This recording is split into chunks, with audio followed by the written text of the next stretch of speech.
मुझसे ईर्ष्या करती हो? अरे कभी मेरे जीवन का दर्द सुना है? कभी मेरे जीवन की पीड़ा जानी है? इतने सरलता से अपने कन्हैया के हाथों का यंत्र नहीं बनी हूं। अधरों पर सजी तुम्हें बांसुरी तो दिखाई देती है, लेकिन कैसे यह बांसुरी अपने कन्हैया के अधरों तक पहुंची, अरे कभी वो गाथा भी सुनी है?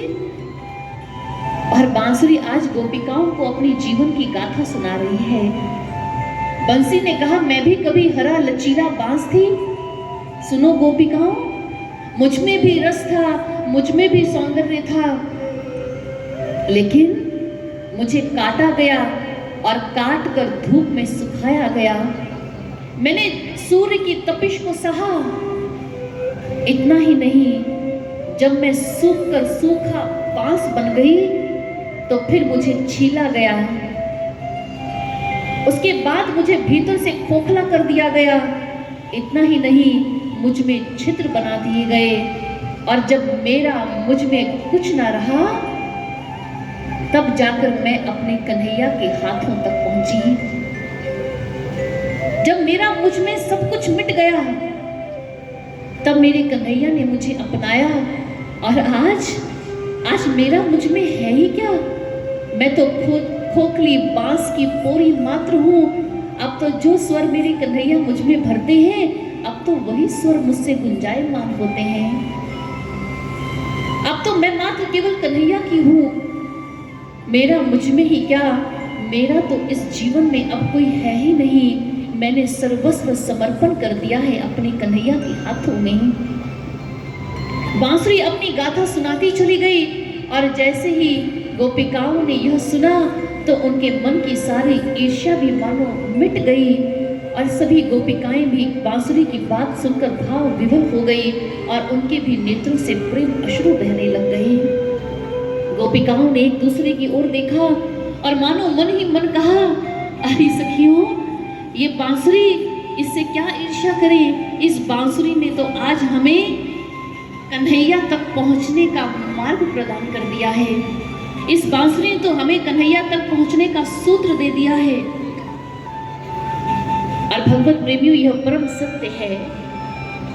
आज हम सभी लोग कहीं ना कहीं ईश्वर से शिकायत करते हैं, अरे प्रभु हमारी पुकार नहीं सुनते, अरे प्रभु ने जीवन में ऐसा दुख दे दिया, अरे ईश्वर ने हमें दिया ही क्या। शिकायतों के पुलिंदे लिए ईश्वर के दरबार में आ जाते हैं, यहाँ बैठ जाते हैं, लेकिन कभी अपना अंतर मन टटोल कर नहीं देखते कि हमने ईश्वर के लिए क्या किया है। परमात्मा ने तो हमें बहुत कुछ दिया, हमने क्या दिया उसे कभी सोचा आपने? हम पिछले दिवसों में भी इस सूत्र को श्रवण कर रहे हैं। प्रभु ने हमें अपना सर्वस्व दे दिया, इस सृष्टि की सर्वश्रेष्ठ कृति बना दिया, हमें इतना सुंदर जीवन दिया, धन धान्य दिया, ये सुंदर संसार दिया, और हम फिर भी शिकायत करते हैं कि हमें ईश्वर ने क्या दिया।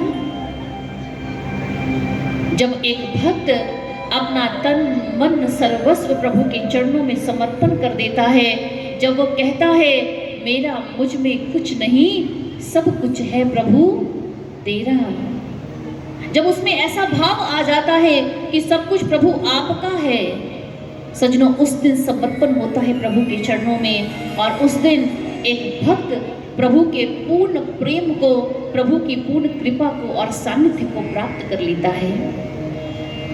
एक बार एक भक्त ने प्रभु से पूछा, प्रभु क्या इस संसार के जीवों पर आपकी समान कृपा रहती है? प्रभु ने कहा, यूं तो समान कृपा रहती है, लेकिन कुछ जीवात्माएं विशेष होती हैं जो अपना सर्वस्व समर्पण मेरे श्री चरणों में कर देती हैं, और उन पर मेरा विशेष अनुग्रह बना रहता है, उन पर मेरी विशेष कृपा हो जाती है। हम रोज आरती गाते हैं, आप सबको आरती आती है ना? ओम जय जगदीश हरे प्रभु, जय जगदीश हरे। और उसमें हम एक पंक्ति गाते हैं, रोज गाते हैं, आइए उसे याद कर लेते हैं। तन मन धन प्रभु, पूरा कीजिए। तन मन धन प्रभु, सब कुछ मेरा, सब कुछ तेरा। तेरा तुझको अर्पण क्या लागे, क्या लागे मेरा।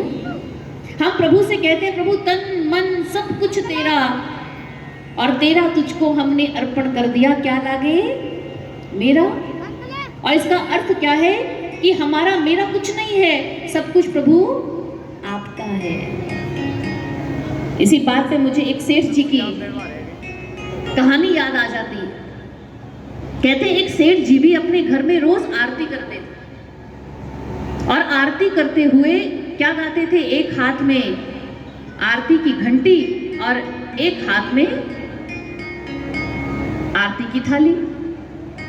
इधर एक हाथ से आरती की घंटी बजती है, एक हाथ से ताली, एक हाथ से थाली आरती की घुमा रहे हैं और रोज आरती करते हैं, प्रभु तन मन धन सब कुछ तेरा, तेरा तुझको अर्पण क्या लागे मेरा। अब ऐसे रोज आरती किया करते थे। एक दिन आरती कर रहे थे और आरती करते करते क्या हुआ, सेठ जी के मोबाइल की घंटी बज गई। अब सेठ जी ने क्या किया, आरती की घंटी नीचे रखी और मोबाइल उठा लिया। अब मोबाइल उठाकर के जैसे सेठ जी ने अपने कान से लगाया तो आवाज आई, सेठ जी आपकी फैक्ट्री में आग लग गई है, सब कुछ धू धू कर जल रहा है। और जैसे सेठ जी ने यह सुना, क्या फैक्ट्री में आग लग गई, मोबाइल हाथ से छूटा, इधर आरती की थाली छूटी, इतना ज्यादा बीपी हाई हो गया और जो हार्ट था उसने वहीं पर मानो हड़ताल कर दी, दिल का दौरा पड़ा और सेठ जी राम नाम सत्य हो गए। पहुंच गए ऊपर, जब प्रभु के दरबार में पहुंचे देखा प्रभु का आसन लगा है। जैसे प्रभु ने सेठ जी को देखा, अरे सेठ जी ने प्रभु को देखा, अरे प्रभु, दौड़े चले गए, प्रभु के चरणों में प्रणाम किया। अरे प्रभु रोज सुबह शाम 2 समय आपकी आरती करता हूँ, आपका बहुत बड़ा भक्त हूँ। प्रभु ने कहा अच्छा। प्रभु मुस्कुरा रहे हैं। प्रभु ने कहा अच्छा सुनाइए, हमें भी सुनाइए, आप रोज सुबह शाम क्या कहते हैं। सेठ जी ने गाकर सुना दिया। अब तो याद था, तन मन धन प्रभु सब कुछ तेरा, तेरा तुझको अर्पण क्या लागे मेरा, ओम जय जगदीश हरे। और हमारे जगदीश हरे ने आगे से प्रश्न किया, अरे सेठ जी जब तन मन धन सब कुछ मेरा, फैक्ट्री में तुम्हारी आग लगी तो क्यों धड़का दिल तेरा। जब सब कुछ मेरा ही था, फैक्ट्री में आग लगी तो दिल तुम्हारा क्यों धड़का, वो तो मेरा ही धड़कना चाहिए अगर मेरा सब कुछ है। सजनों ये हमारी स्थिति है। हम मुख से तो क्या कहते हैं, प्रभु सब कुछ, बोलिए बोलिए, प्रभु सब कुछ तेरा, थोड़ी ऊंची आवाज में, प्रभु सब कुछ, प्रभु सब कुछ, प्रभु सब कुछ। कंठ तो कहता है तेरा तेरा, लेकिन अंदर बैठा मन धीरे धीरे बोलता है मेरा मेरा मेरा। असत्य तो नहीं कह रही ना मैं, होता है ना ऐसा, मेरा घर, मेरा धन, मेरा परिवार, मेरे बच्चे, मेरा धन। सज्जनों कहने में और करने में भेद है। और जिन भक्तों ने ये कहा प्रभु तन मन धन सब कुछ तेरा, उन्होंने सिर्फ कहा नहीं, उनके जीवन में यह प्रैक्टिकल था, उनके जीवन का ये अनुभव था कि प्रभु सब कुछ आपका ही है, और उन्होंने अर्पण कर भी दिया। आज कन्हैया की जब बांसुरी बज रही है तो वो हमें यही कृष्ण भक्ति का उपदेश दे रही है कि सब कुछ प्रभु का है और प्रभु को सौंप कर जीवन जिए।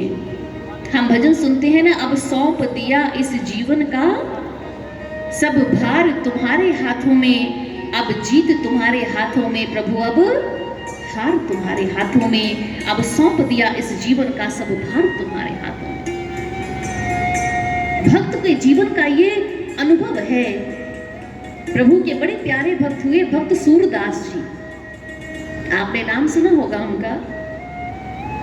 नेत्रहीन थे और जब दुनिया ने, संसार ने, परिवार ने, कुटुंब ने उन्हें ठुकरा दिया, सूरदास जी भटकते भटकते नगर नगर तीर्थ स्थानों पर भ्रमण करते हुए प्रभु की खोज में निकल पड़े। और हृदय का एक ही भाव है, प्रभु ये अखियां आपके दर्शन की प्यासी है। संसार में आकर, इस दुनिया में आकर पाना बहुत कुछ चाहा, लेकिन जो कुछ भी मिला उसने मेरी अंतर आत्मा को तृप्त नहीं किया। हे हरि, संतों से सुना है आप जिसे मिल जाते हैं तो यह मन संतुष्ट हो जाता है। ऐसा भाव लेकर के सूरदास जी प्रभु की खोज के लिए निकल पड़े। और बहुत सुंदर ये अनुभव है और ये ज्ञान है और ये सृष्टि का नियम है कि व्यक्ति निकलता है ईश्वर की खोज के लिए, लेकिन उसे मार्ग में पहले मिल जाते हैं गुरु। ये इस सृष्टि का अटल सत्य है। चाहे ध्रुव, प्रहलाद, मीराबाई जी, तुलसीदास जी, किसी भी भक्त का आप नाम ले, स्वामी विवेकानंद जी, रामकृष्ण परमहंस जी, योगानंद परमहंस जी, जितने भी भक्त इतिहास में हुए हैं, सतयुग, त्रेता, द्वापर से लेकर कलिकाल तक, आप किसी भी भक्त का इतिहास देखिए, भक्त निकलते हैं ईश्वर की खोज में, लेकिन पहले उन्हें मार्ग में कोई गुरु मिल जाते हैं, संत मिल जाते हैं जो उन्हें ईश्वर से मिला देते हैं। और सूरदास जी को भी मिल गए सतगुरु वल्लभाचार्य जी। यमुना के तट पर बैठे रो रहे हैं सूरदास जी, अखियां हरि दर्शन की प्यासी, अखियां ये नेत्र हरि दर्शन के प्यासे हैं।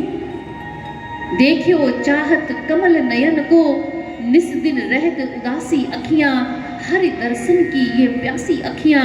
और जिस समय सूरदास जी ऐसे रोकर अपने कन्हैया को पुकार रहे हैं, वहीं पीछे से स्वामी गुरु वल्लभाचार्य जी आ जाते हैं और अपना कृपा का हस्त सूरदास जी के मस्तक पर रख देते हैं। सूर, क्या चाहते हो? सूरदास जी ने कहा, सिर्फ अपने प्रभु को चाहता हूं। हे महात्मन, क्या आप मुझे मेरे ईश्वर से मिला सकते हैं? वल्लभाचार्य जी ने मुस्कुराकर कहा, अवश्य। जिसके हृदय में प्रभु को पाने की प्यास होती है तो प्रभु स्वयं ही अपना दर्शन प्रदान करने के लिए कोई ना कोई साधन दे देते हैं। सूर, आओ, मैं तुम्हें तुम्हारे प्रभु से मिलाता हूँ। और सूरदास जी का इतिहास बताता है कि वल्लभाचार्य जी ने सूरदास जी के मस्तक पर हाथ रखा, भीतर का दिव्य नेत्र खोल दिया। और सूरदास जी यूं तो बाहर से नेत्रहीन थे, उनकी बाहरी नेत्रों में ज्योति नहीं थी, लेकिन गुरु कृपा से उनकी अंतर्दृष्टि में ज्योति प्रकट हो गई और सूरदास जी ने अपने अंतरघट में बांके बिहारी का दर्शन किया। बोलिए बांके बिहारी लाल की। भीतर ही कन्हैया के दिव्य रूप का दर्शन हो रहा है। सूर्य, चंद्र, ग्रह, नक्षत्र, विभिन्न प्रकार के अनहद संगीत बज रहे हैं। और इतना ही नहीं, सूरदास जी ने प्रथम बार सतगुरु कृपा से अपने अंतरघट में कन्हैया के बाल गोपाल रूप का दर्शन कर लिया। मन प्रसन्न हो गया और सूरदास जी का जीवन अब कन्हैया के ध्यान में, उनकी भक्ति में व्यतीत होता चला जा रहा है। सूरदास जी नगर नगर भ्रमण करते हुए, कन्हैया की महिमा के गीत गाते हुए आगे बढ़ते चले जा रहे हैं। और एक दिन का बहुत प्यारा प्रसंग आता है। सूरदास जी अब थे तो बाहरी नेत्रों से ज्योतिहीन, और जिस समय वन में जा रहे हैं, एक दिन क्या हुआ, वन में भ्रमण करते हुए जा रहे थे, पता नहीं चला, सामने एक गड्ढा आ गया और सूरदास जी धड़ाम कर उस गड्ढे में गिर गए। अब जैसे गड्ढे में गिरे तो मुख में से एक नाम उच्चारित हो गया, हे गोपाल। अब जैसे सूरदास जी ने कहा हे गोपाल, तो हमारे गोपाल प्रकट हो गए। हमारे कृष्ण कन्हैया बाल गोपाल रूप लेकर के उस गड्ढे में प्रकट है। पकड़ लिया हाथ सूरदास जी का, बाबा यह क्या, ध्यान से तो चला करो, देखो गड्ढे में गिर गए हो। सूरदास जी समझ गए, ये प्यारी मीठी वाणी कहने वाले कोई और नहीं, ये मेरे बाल गोपाल कृष्ण कन्हैया है। बोलिए बाल गोपाल कृष्ण कन्हैया की।